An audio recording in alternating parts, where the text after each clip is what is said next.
যেন গত স্বপন্থা, মানে মহান ব্যক্তি যেদিকে গেছে সেটাই আসল পথ বা রাস্তা। তো এবার তখন ওরা কি করলো যে রাজদ্বারে শ্মশানে তিষ্ঠতি সবান্ধব, মানে রাজদ্বারে আর শ্মশানে যে থাকে সেই তোমার প্রকৃত বলছে যে একজন মারা গেছে একটা বালক, তো তাকে কতজন নিয়ে শ্মশানে যাচ্ছে। তো এবার শ্মশানে যাচ্ছে যখন। রাধে কৃষ্ণ বন্ধুরা, কেমন আছো তোমরা? আশা করছি তোমরা খুব ভালো আছো, ভগবানের আশীর্বাদে আমি খুব ভালো আছি। তো অনুসু অধিকারী চ্যানেলে নতুন একটি ভিডিওতে তোমাদের অনেক অনেক স্বাগত জানাই।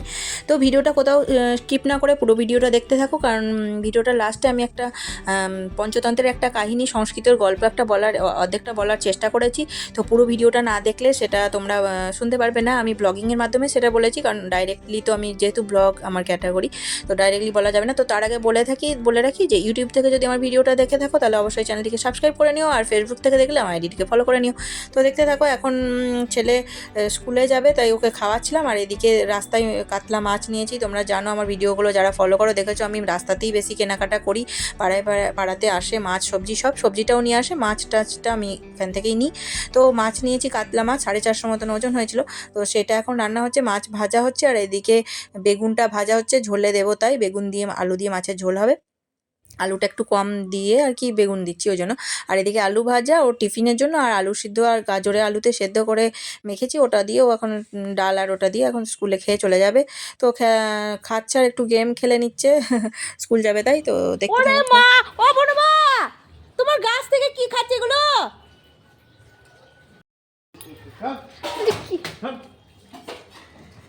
কি সাহস তোমার, আমি তো পারবো। ওই দেখো কত হনু এসছে, একগাদা আমাদের ডালিম গাছটা শেষ করে দিল গো, শেষ করে দিল। আর এই যে একজনা কুল খেয়েই যাচ্ছে বসে বসে, এই যে বাপরে কি তাড়াতাড়ি খাচ্ছে কুলগুলো, যা সব শেষ। আমাদের আর কুল নাই, কিন্তু আর একটাও কুল থাকবে না, সব খেয়ে নেবে।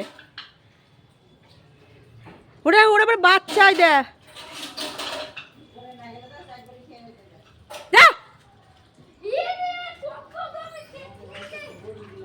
গাদা। তো দেখতেই পাচ্ছ হনুমানের উপদ্রব এদিকে, মানে অনেক একটা পুরো গ্যাং চলে এসছে হনুমানের আর এদিকে আমাদের কুল গাছগুলো খেয়েটে এক করছে। বেশ ভালোই কুল হয়েছে, আর কুলগুলো আগেরবার অত মিষ্টি ছিল না, যেবার প্রথম লাগাই আগেরবার মোটামুটি ছিল, এবার আবার দেখছি খুব মিষ্টি হয়ে গেছে, আর প্রত্যেকটা কুল মোটা হচ্ছে, খেতেও খুব টেস্টি।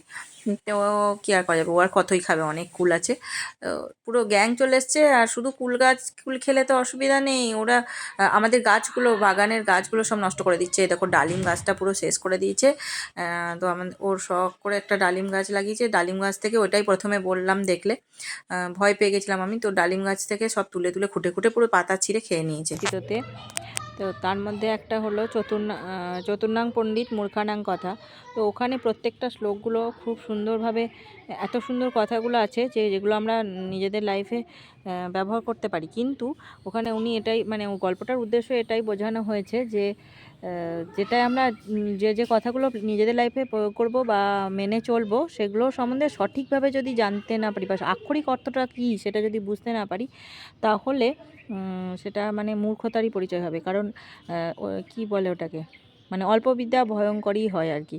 সঠিক মূল্যায়ন না করে, সঠিক শব্দগুলো মানে না বুঝে সেগুলো পড়া, পুঁথিগত বিদ্যা যেটা, সেটাকে অল্প বিদ্যা ভয়ঙ্করী বা সেটাতে মূর্খতারই পরিচয় দেওয়া হয় আর কি, সঠিকভাবে না জেনে কথাগুলোর মানে। তো সেটাতে মূর্খতারই পরিচয় দেওয়া হয়। তার মধ্যে গল্পটা হচ্ছে কি যে